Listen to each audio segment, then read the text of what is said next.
In this video, I will teach you everything you need to know about making a longbow from start to finish with no prior knowledge. Let's get to doing that.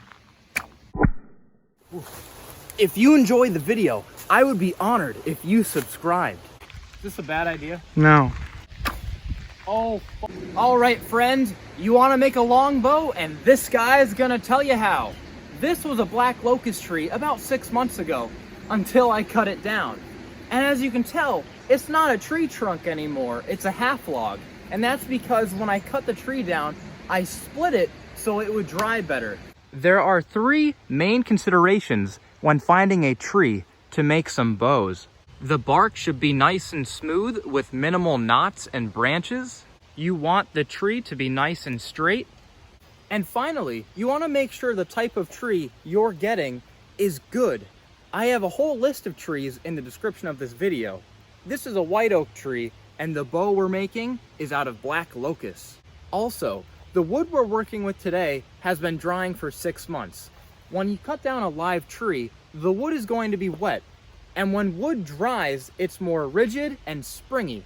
You can make a bow out of wet wood, but it's better to dry it if you can afford the time. All right, friends, I have 2 things to discuss with you. Surprisingly, I'm actually going to split this again because I believe this could actually be 2 bows. Secondly, I kept the bark on when I dried it because the back of the bow has to be very structurally sound, aka one solid growth ring. So when we do remove the bark, we'll do it very carefully. If you want to follow along exactly, this piece of wood is 4 inches wide and it's 7 feet long. I will use my silky saw to cut a slot in this piece of wood where I put the wedge to hopefully encourage this to split nice and straight.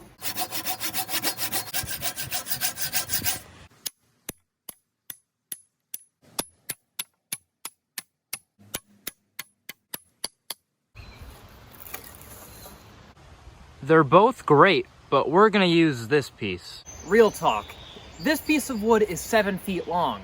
However, the longbow will only be 6 feet long. The reason I kept some length on here is because when wood dries, it tends to check and crack. So after we debark this and we know where all the knots are, we will then cut it down to the proper 6-foot length. For this bow build, I will be using a draw knife. I recently won this in an eBay auction for $60 and I restored it. It's a T.H. Witherby draw knife, and it will do the job right with getting this bark off. So first we have to deal with removing the outer bark.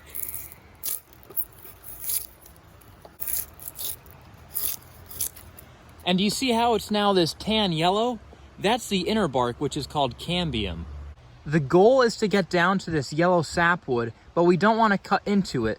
And there's a layer of cambium right there, that tan.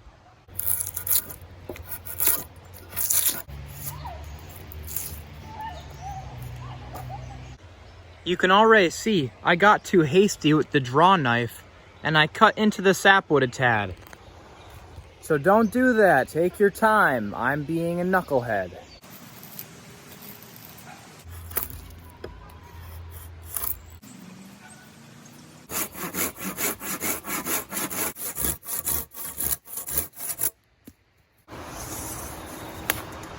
And right here is 6 feet.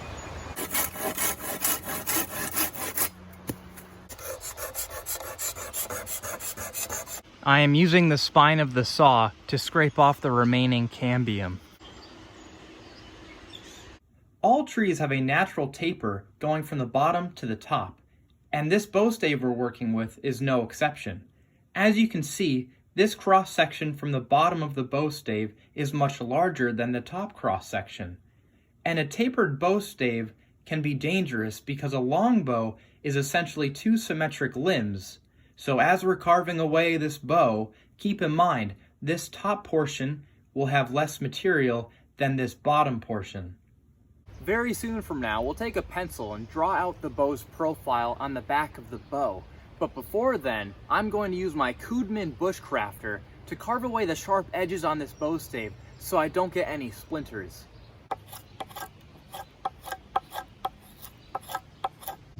I have put a string taped on the back of the bow stave where a center line has been established.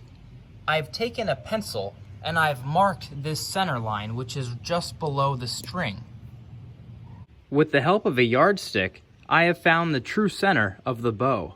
This point, which I am calling true center, has separated the limbs of the bow, and I have made some measurements.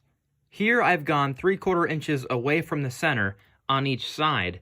I have then moved down each limb of the bow 4 inches, where I have made the same measurements, and then I connected these measurements where the perimeter of the bow is being established. On both ends, I have used the center line to measure 1/2 inch this way and 1/2 inch this way. I have then connected all of the dots to make the perimeter of the bow. I will now use my draw knife to remove the material that is before the perimeter, but I'll be careful not to go past this line.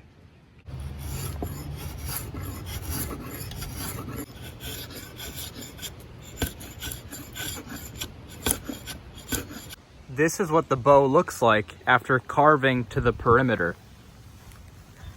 To get closer to the final bow, we will draw a line, leaving a lot of wood to work with the limb creation, but this line will let us remove all of this wood, which will be unneeded.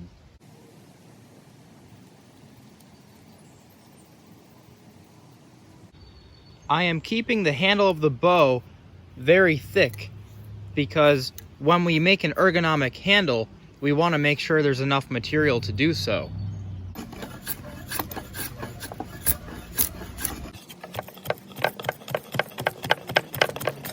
After using the draw knife, this is how the bow stave is looking.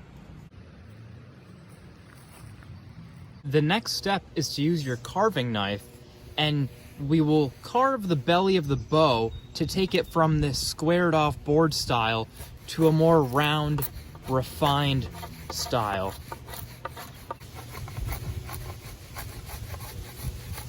This is what the bow looks like after rounding off the limbs. Next up is tillering, and to put on a tillering string, I will cut notches into each bow limb with this saw. The angle I'm going to cut at is around 45 degrees, and I'm going to move down 3/4 inches from the end of the limb to make the cut. Time to cut the other side. I will also make similar cuts on the other limb.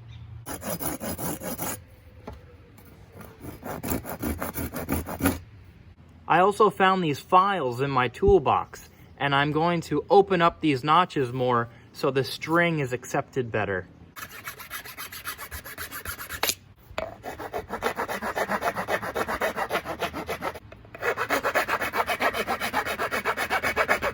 This is what they look like after hitting them with the files. For the tillering string, I'm using 550 parachute cord. I cut about 7 feet of cord, and that should be enough to make a nice tillering string. The goal is to have loops on each end of the tillering string that fit nice and secure in these notches we just made. You make a loop, and then you tie the loop onto itself. I made a quick tillering jig out of a log.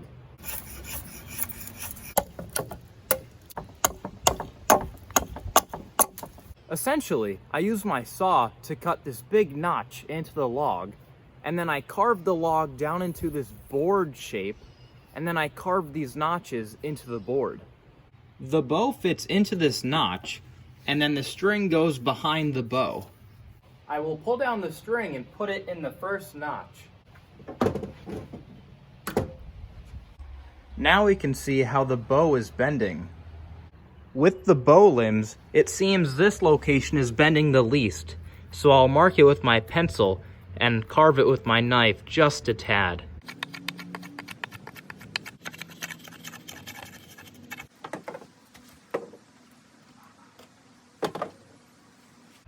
This limb is bending slightly more than this limb, so I'll carve away material on this entire limb.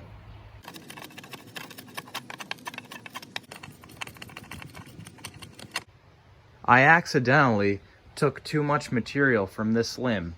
So now I'll show you how to use a scraping tool to take just a little bit of material away from a bow limb. To scrape off small amounts of wood, you need a piece of sheet steel that has a 90-degree corner on it, such as my silky gumboy saw.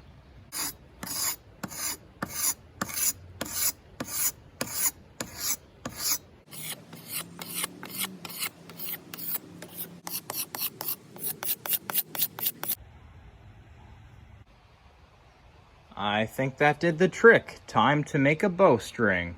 I just made this bowstring. It was very similar to making a tillering string, except a bowstring is shorter than the actual length of the bow. And that's because when you have the bowstring on, the bow is going to be bent as such. Each end of the bowstring has similar loops like we tied for the tillering string. And importantly, paracord stretches and tension, so it was a trial and error to get this bowstring just right. The distance between this handle portion and the bowstring is called the brace height, and you actually want about the distance of your fist in a thumbs up position. Now that there's a bowstring on the bow, you can fire it. Oh, wow. That was actually a really good shot. All right, James, show us how it's done. The kill. I got it too. Whoa! Before we get to carving a handle on this bow, I'll show you a side profile of this thing in action.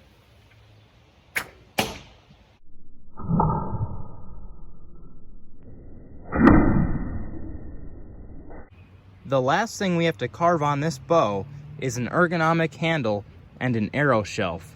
To carve the handle and arrow shelf, I am using a rasp. Before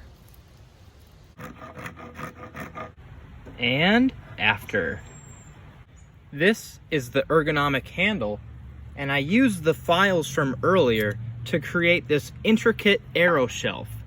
These notches allow the arrow's fletchings to pass through with minimal contact.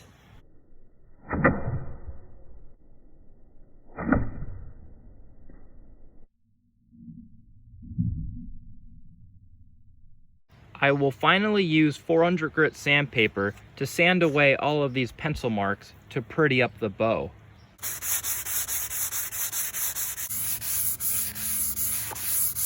After sanding, the bow is now very smooth. With a Sharpie, I just marked the bowstring where the arrow is perpendicular with the bow, and this will give better consistency with shooting. We're here at the range, ready to fire this bow properly for the first time. Oh. Take two, everybody. That was a little embarrassing. When you complete your bow, you'll soon find out that nature has an abundance of targets just waiting for you. For example, a boulder of coal ash.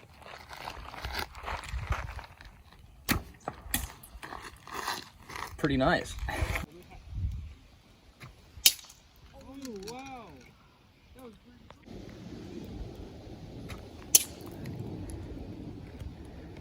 Another. That